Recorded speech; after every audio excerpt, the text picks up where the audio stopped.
Susan McGugan here from Remax of Nanaimo.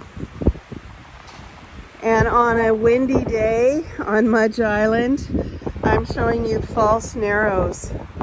Across the water is Gabriola Island, and directly in front of us is the brickyard area of Gabriola Island.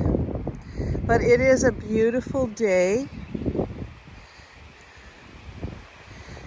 You can hear the wind. It's quite breezy today, but what a wonderful sound, the wind in the trees. And you can see that this is pretty much walk on waterfront. There's just a few steps up here to the property. So let's look up and see what you get up these steps.